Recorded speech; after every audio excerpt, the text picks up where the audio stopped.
देखो जैसे मान लो हम ये ग्राफ लें y बराबर x प्लस साइन एक्स, मान लो हमने इसको लिया y बराबर x प्लस साइन एक्स, मान लो इसका हम ग्राफ ड्रॉ करें, है ना, मान लो इसका हमें ग्राफ बनाना है। देखो ध्यान दो, अगर हमें इसका ग्राफ बनाना होगा तो क्या करेंगे, अगर साइन एक्स 0 हुआ तो y बराबर x हो जाएगा, अगर साइन x 1 हुआ तो y बराबर x प्लस 1 हो जाएगा, अगर साइन x माइनस 1 हुआ तो y बराबर x माइनस 1 हो जाएगा।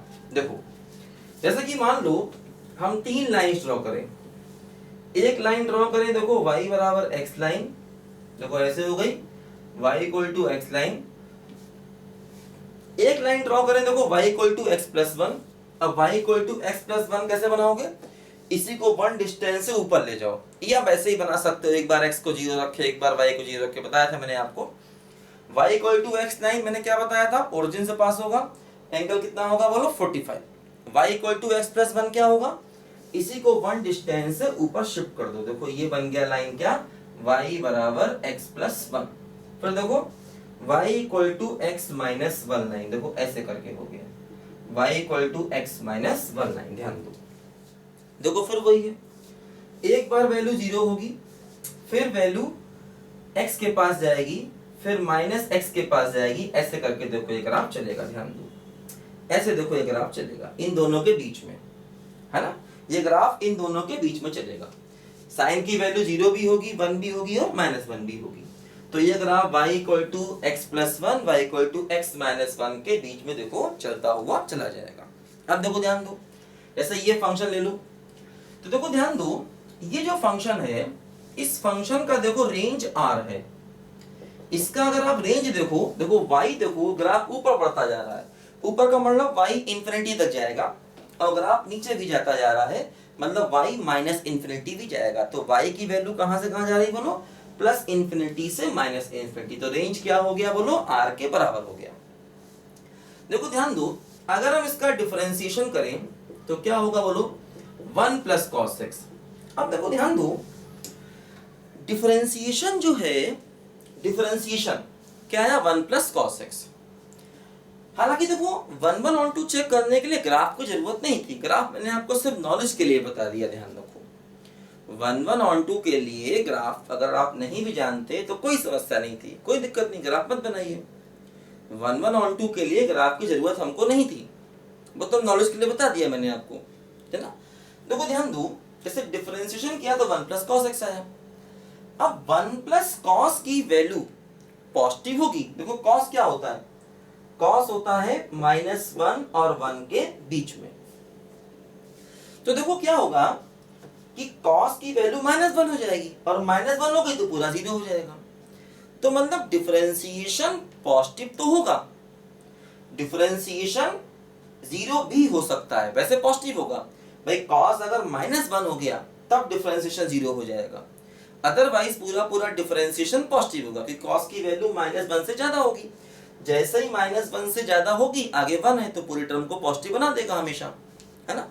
तो कॉस की वैल्यू देखो -1 से 1 तक है, अगर इसमें 1 ऐड कर दें तो 1 प्लस कॉस एक्स क्या हो जाएगा बोलो, 0 से 2 हो जाएगा। देखो तो मतलब ये जो डिफरेंशिएशन की वैल्यू हुई 1 प्लस कॉस एक्स, ये 0 से लेकर 2 तक हो सकती है, हाँ 0 भी हो सकती है। अब देखो एक नई बात आई, जैसे मैंने बताया था आपको कि अगर डिफरेंशिएशन हमेशा पॉजिटिव है तो फंक्शन लगातार इंक्रीज करता है, मतलब उसे कहते हैं स्ट्रिक्टली इंक्रीजिंग। अगर डिफरेंशिएशन हमेशा पॉजिटिव है तो फंक्शन लगातार इंक्रीज करता है, उसको कहते हैं स्ट्रिक्टली इंक्रीजिंग। अब जैसे मान लो डिफरेंशिएशन 0 भी होगा, क्योंकि इस टर्म की वैल्यू 0 भी हो सकती है, तो अब देखो जो डिफरेंशिएशन 0 होगा ये कुछ पॉइंट्स पर होगा, डिफरेंशिएशन मतलब ये टर्म 0 कब होगा, जब cos -1 हो जाएगा।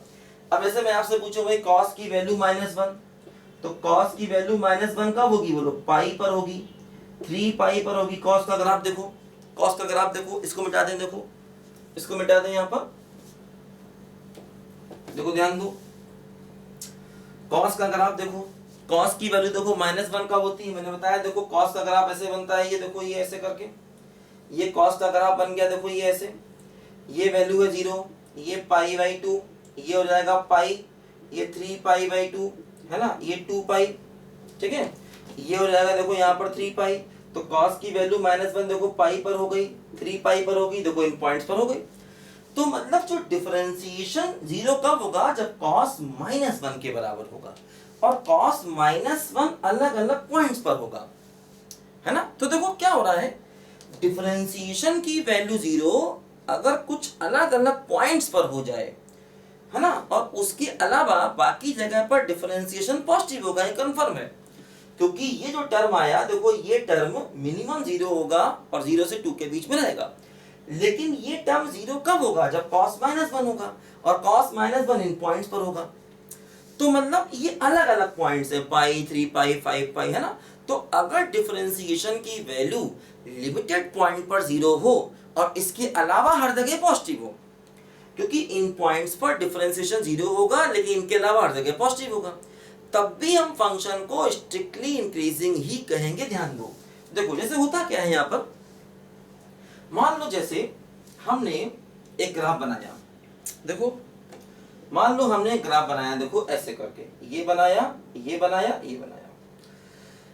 अब देखो इतने पार्ट में फंक्शन इंक्रीजिंग है, डिफरेंशिएशन पॉजिटिव होगा, इसमें फंक्शन इंक्रीजिंग है, डिफरेंशिएशन पॉजिटिव होगा, इतने पार्ट में फंक्शन कांस्टेंट है, मतलब डिफरेंशिएशन 0 होगा। इस पूरे के पूरे पार्ट में देखो हमारा डिफरेंशिएशन 0 हो जाएगा। तो देखो क्या हो रहा है, अब अगर हम इस पार्ट को ध्यान से देखें तो इसमें कई सारे ऐसे पॉइंट्स हैं जहां पर y सेम है। देखो जैसे ये x की वैल्यू, ये x की वैल्यू, ये x की वैल्यू, ये x की वैल्यू, x की अलग अलग वैल्यूज पर देखो y सेम हो रहा है। तो इसका मतलब इस वाले पार्ट में फंक्शन 1 1 नहीं रहा, क्योंकि x की अलग अलग वैल्यू पर देखो, इस वैल्यू पर y ये है, इस वैल्यू पर y ये है, इस वैल्यू पर y ये है, इस वैल्यू पर y है। तो देखो ये y सेम है, अलग अलग पॉइंट पर y सेम है। तो इस वाले भाग में फंक्शन 1 1 नहीं रहा। तो मतलब डिफरेंशिएशन अगर एक इंटरवल में 0 हो तब फंक्शन 1 1 नहीं होता, ध्यान दो। लेकिन अगर मान लो डिफरेंशिएशन लिमिटेड पॉइंट्स पर 0 हो जाए तब फंक्शन 1 1 होता है। जैसे मान लो अगर हम मान लें ये ग्राफ ले लें y बराबर x3, देखो इसका बेस्ट एग्जांपल है। अगर हम डिफरेंशिएशन निकालें तो डिफरेंशिएशन क्या होगा, 3x²। अब ये टर्म पॉजिटिव है, x² पॉजिटिव होता है, लेकिन हाँ x² 0 भी हो सकता है। अगर हम x को 0 कर देंगे तो x² क्या हो जाएगा, 0। तो मतलब डिफरेंशिएशन जो आया वो 0 भी है और उसके अलावा पॉजिटिव भी है। लेकिन डिफरेंशिएशन 0 किस पॉइंट पर है, सिर्फ x बराबर 0 पर है ना। तो अगर हम y बराबर x³ का ग्राफ बनाते हैं, देखो ये ग्राफ ऐसे जाएगा, ऐसे ऐसे ऐसे, देखो ध्यान दो, ऐसे ग्राफ जाता है। डिफरेंशिएशन 0 का मतलब होता है ना, डिफरेंशिएशन 0 का मतलब होता है कि उस पॉइंट पर ग्राफ पर अगर हम टेंजेंट ड्रॉ करें तो वो x एक्सिस के पैरेलल हो जाएगी, है ना। एक्चुअली बताएंगे आपको आगे, हम आपको मालूम भी होगा, नहीं पढ़ा है तो सुन लो ध्यान से, कि डिफरेंशिएशन जो है वो टेंजेंट का स्लोप बताता है। एक्चुअली डिफरेंशिएशन क्या बताता है, टेंजेंट का स्लोप। मतलब जैसे मान लो ये पॉइंट है ना, ये पॉइंट है, x बराबर 0 है। अगर हम इस पर टेंजेंट बनाएंगे, देखो टेंजेंट ये आएगी, ये टेंजेंट आएगी, और ये टेंजेंट क्या है बोलो, x एक्सिस के पैरेलल, इसलिए इसका स्लोप क्या हो जाएगा, 0। क्योंकि स्लोप की डेफिनेशन क्या होती है, स्लोप की डेफिनेशन m बराबर क्या होता है, tan थीटा होता है, tan थीटा, है ना। थीटा क्या होता है, x एक्सिस के साथ में एंगल। तो जैसे ये लाइन है, इस लाइन का x एक्सिस के साथ में एंगल 0 है, तो यहाँ पर देखो थीटा 0 है, तो इसलिए m भी क्या हो जाएगा, 0। और m he dy by dx होता है, m को ही क्या कहते हैं, dy dx। मतलब अगर हम टेंजेंट की बात करें तो टेंजेंट के केस में जो उसका स्लोप है वो dy dx बन जाता है। देखो ध्यान दो, कहने का मतलब ये है, अगर डिफरेंशिएशन कुछ पॉइंट्स पर 0 हो रहा है, देखो जैसे एक पॉइंट है x बराबर 0, इस पर डिफरेंशिएशन 0 हो रहा है, लेकिन इसके अलावा डिफरेंशिएशन पॉजिटिव है, देखो इसके अलावा फंक्शन इंक्रीजिंग है। तो इसका मतलब इस फंक्शन को भी हम स्ट्रिक्टली इंक्रीजिंग कहेंगे और ये फंक्शन 1 1 होगा। ये फंक्शन कैसा होगा बोलो, 1 1 होगा। तो कहने का मतलब ये है कि अगर डिफरेंशिएशन कुछ पॉइंट्स पर 0 हो रहा हो और उसके अलावा वो पॉजिटिव हो, तो ऐसे केस में भी फंक्शन हमारा स्ट्रिक्टली इंक्रीजिंग होगा। देखो स्ट्रिक्टली इंक्रीजिंग होगा, और ऐसे फंक्शन को भी हम 1 1 फंक्शन कहेंगे। ध्यान देना क्या है, देखो स्ट्रिक्टली मतलब st मतलब स्ट्रिक्टली, ये इंक्रीजिंग का सिंपल, स्ट्रिक्टली इंक्रीजिंग, ध्यान दो, है ना। तो क्योंकि मैंने बताया था कि डिफरेंशिएशन ऑलवेज पॉजिटिव होता, 1 1 होता है। इससे पहले मैंने ये बात आपको बताई थी कि अगर डिफरेंशिएशन ऑलवेज पॉजिटिव हो तो 1 1 होता है, लेकिन अगर डिफरेंशिएशन कुछ पॉइंट्स पर 0 हो रहा हो और उन पॉइंट्स के अलावा वो पॉजिटिव हो, तब भी फंक्शन स्ट्रिक्टली इंक्रीजिंग होगा, ध्यान दीजिए, और वो 1 1 होगा। हाँ, अगर डिफरेंशिएशन पूरे इंटरवल में 0 हो रहा हो, देखो जैसे इस पूरे गैप में यहां से यहां तक डिफरेंशिएशन 0 है ना, तो ऐसे फंक्शन को 1 1 नहीं कहेंगे। इस टाइप का जो फंक्शन होगा वो क्या होगा, नॉट 1 1, ध्यान दो, ये फंक्शन 1 1 नहीं होगा, क्योंकि इसमें पूरे एक इंटरवल में डिफरेंशिएशन 0 है और इसमें डिफरेंशिएशन 0 कुछ पॉइंट्स पर है। जैसे इसमें x बराबर 0 पर है, इसमें क्या होगा, डिफरेंशिएशन कुछ लिमिटेड पॉइंट्स पर 0 होगा, है ना। तो अगर डिफरेंशिएशन लिमिटेड पॉइंट्स पर 0 है और उनके अलावा हर जगह पॉजिटिव है, तब भी वो फंक्शन स्ट्रिक्टली इंक्रीजिंग होगा और 1 1 होगा। और डिफरेंशिएशन अगर एक इंटरवल में 0 है, तब ऐसे केस में फंक्शन 1 1 नहीं होगा, ध्यान दो। देखो मैं बता रहा था आपको कि डिफरेंशिएशन, एक्चुअली डिफरेंशिएशन जो है ये टेंजेंट का स्लोप बताता है। अब जैसे मान लो इस पॉइंट पर हमने टेंजेंट ड्रॉ किया, देखो टेंजेंट ये लाइन आया और इस लाइन का स्लोप 0 होगा, है ना।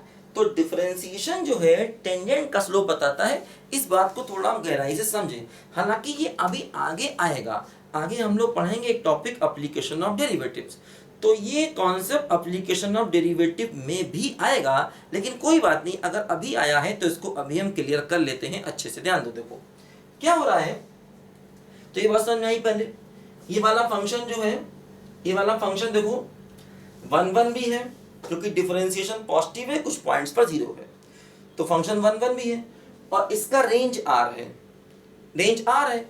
तो अब अगर इसका कोडोमेन, हालांकि मैंने यहाँ कोडोमेन दिया नहीं है, अगर मैं कोडोमेन देता और कोडोमेन r देता तो ये ऑन टू भी हो जाता, क्योंकि मैंने यहाँ पर कोडोमेन आपको बताया नहीं, ठीक है। देखो ध्यान दो, जैसे मान लो मैं क्या बता रहा था आपको, एक बात समझो ध्यान से कि डिफरेंशिएशन का टेंजेंट से क्या मतलब है। देखो ध्यान दो, जैसे हम लोग जब स्लोप की बात करते हैं, m का मतलब होता है क्या है बोलो, tan थीटा होता है। जैसे मान लो कोई लाइन है, ये x एक्सिस है, ये y एक्सिस है, ये लाइन ऐसे करके है, और ये लाइन x एक्सिस से थीटा एंगल बना रही है, तो इसका जो स्लोप होता है m को कहते हैं स्लोप या फिर ग्रेडियंट भी कहते हैं, ग्रेडियंट, ध्यान दो, ठीक।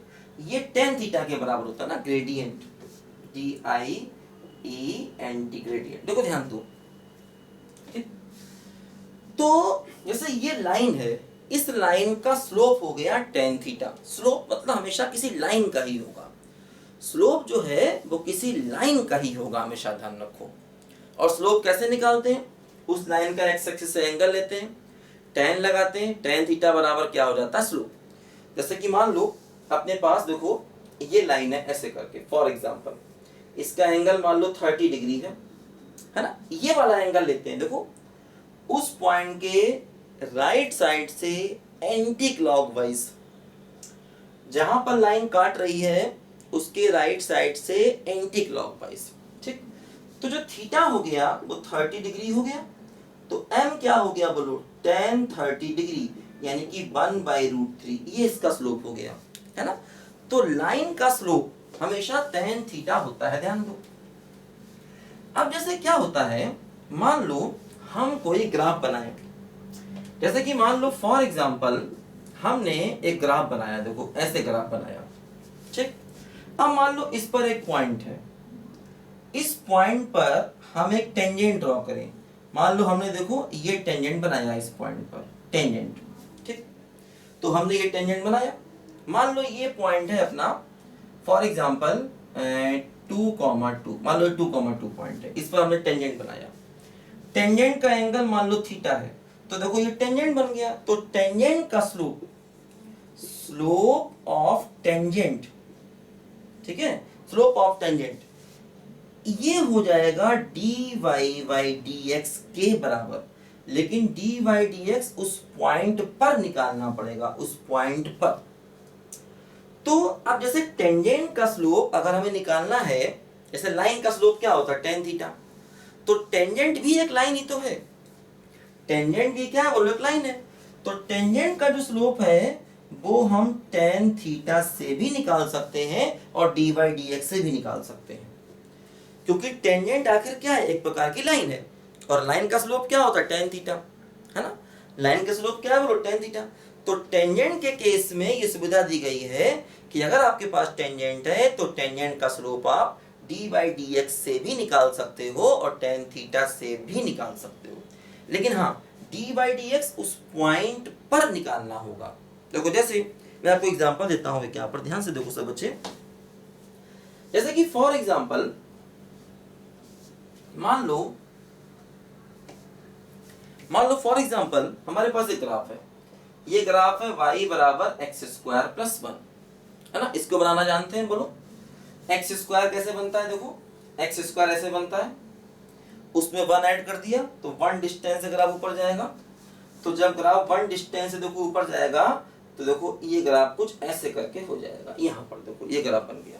अब देखो ध्यान दो क्या हो रहा है, मान लो हमने इस ग्राफ पर एक पॉइंट लिया, मान लो वो पॉइंट हमने लिया फॉर एग्जांपल 1,2, मान लो ये पॉइंट हमने लिया, क्योंकि देखो अगर तुम इसमें x को 1 रखोगे तो y कितना बनेगा 2, तो x1 पर y कितना है 2, तो पॉइंट क्या हुआ बोलो 1,2, ये मान लो अपना ओरिजिन है, ध्यान दो।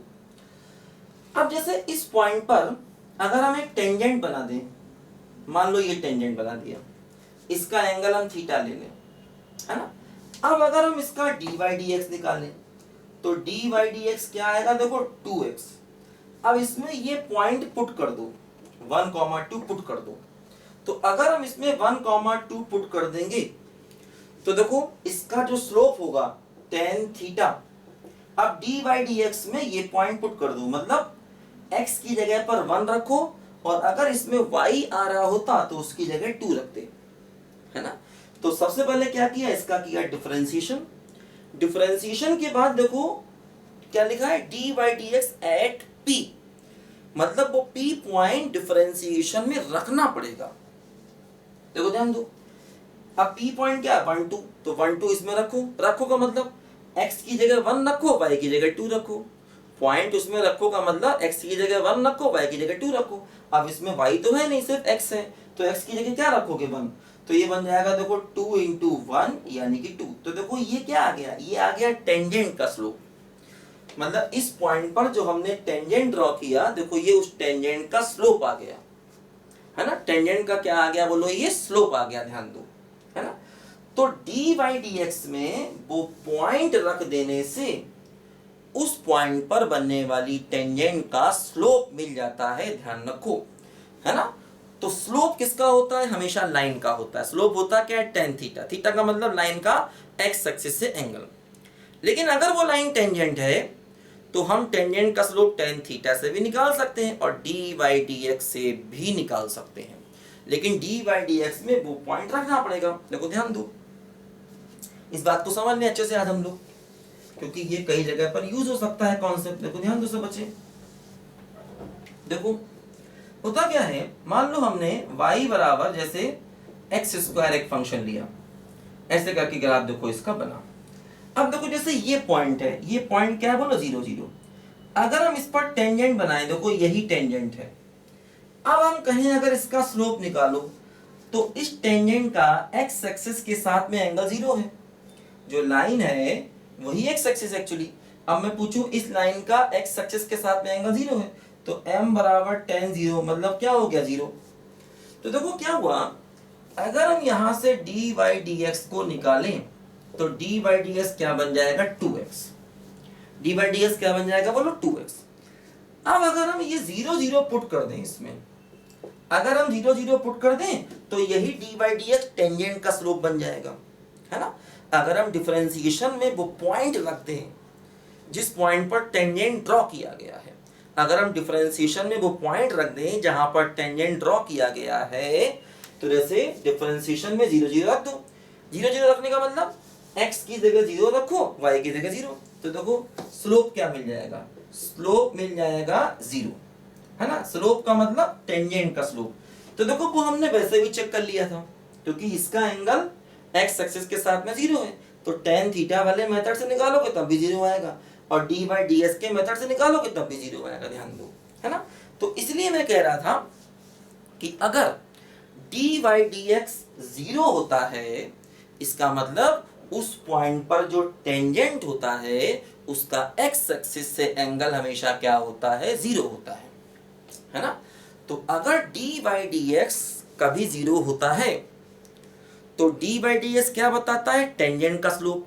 d बाई डी एक्स 0 मतलब टेंजेंट का स्लोप 0, और टेंजेंट का स्लोप 0 तो इसका मतलब थीटा 0, यानी कि उस टेंजेंट का x एक्सिस के साथ में एंगल क्या होगा, 0, ठीक। क्योंकि थीटा क्या होता है, थीटा होता है टेंजेंट का x एक्सिस के साथ में एंगल। तो बात समझ में आ गई, बताओ। तो याद रखो d बाई डी एक्स 0 का मतलब उस पॉइंट पर बनने वाली टेंजेंट का x एक्सिस के साथ में एंगल 0, यानी वो टेंजेंट x एक्सिस के पैरेलल हो जाएगा, टेंजेंट x एक्सिस के पैरेलल हो जाएगा। देखो जैसे यही एग्जांपल ले ले, मान लो फिर से। अब देखो जैसे d बाई डी एक्स निकाला, देखो जैसे ये पॉइंट ले लें, ये पॉइंट क्या है बोलो, ओरिजिन। तो इस पर अगर टेंजेंट बना दिया जाए, ध्यान दो, अगर मान लो हम लोग इस पॉइंट पर टेंजेंट बना दें, देखो इस पॉइंट पर टेंजेंट ये होगा, ये टेंजेंट होगा इस पॉइंट पर, है ना। अब टेंजेंट x एक्सिस के पैरेलल है, इसका मतलब उसका एंगल क्या हो गया, 0। तो मतलब देखो जैसे ये d बाई डी एक्स आया, अगर हम इसमें 0 0 रख दें तो m क्या बन जाएगा, m का मतलब टेंजेंट का स्लोप क्या हो गया, देखो 0 0 रख देंगे तो m 0 हो गया। m 0 का मतलब स्लोप ऑफ टेंजेंट 0, है ना। स्लोप ऑफ टेंजेंट क्या हो गया, 0, यानी कि टेंजेंट का x एक्सिस के साथ में एंगल 0, मतलब टेंजेंट x एक्सिस के पैरेलल। देखो यहाँ पर टेंजेंट और x एक्सिस कोइंसाइड कर गए थे, दोनों सेम हो गए थे, तब भी एंगल 0 होगा। अगर टेंजेंट x एक्सिस के साथ में कोइंसाइड कर जाएगा तब भी एंगल 0, और अगर टेंजेंट x एक्सिस के पैरेलल होगा तब भी एंगल 0। तो बस समझ में आ गई कि अगर किसी पॉइंट पर किसी पॉइंट पर का मतलब d बाई डी एक्स में वो पॉइंट रखेंगे, वो पॉइंट रखेगा मतलब x की जगह पहला कोऑर्डिनेट, y की जगह दूसरा। देखो जैसे x की जगह पर 0 रखोगे और y होता तो उसकी जगह भी 0 रखते, क्योंकि पॉइंट ही 0 0 है, ठीक। तो अगर d बाई डी एक्स 0 मतलब उस पॉइंट पर जो टेंजेंट होगा वो या तो x एक्सिस के पैरेलल होगा या कोइंसाइड कर जाएगा। देखो जैसे यहाँ पर कोइंसाइड कर गया और यहाँ पर देखो पैरेलल हो गया, दो बातें सामने आ गई। लेकिन दोनों ही केसेस में टेंजेंट का x एक्सिस के साथ में जो एंगल है वो कितना है, 0 है, चाहे कोइंसाइड कर जाए चाहे उसके पैरेलल हो जाए। तो ये बात मैंने आपको बारीकी समझाई, ठीक। अब फिर से उस बात पर आ जाओ, कौन सी बात पर जो मैंने बताई थी, जहां से ये बात शुरू हुई थी कि अगर डिफरेंशिएशन हमेशा पॉजिटिव है तब तो फंक्शन इंक्रीजिंग होगा और 1 1 होगा।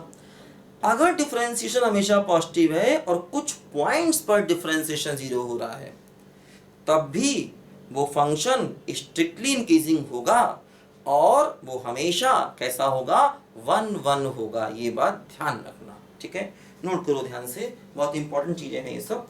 हालांकि ये सब आगे भी आएंगी, लेकिन जितनी जल्दी इनको सीख लो उतना अच्छा है।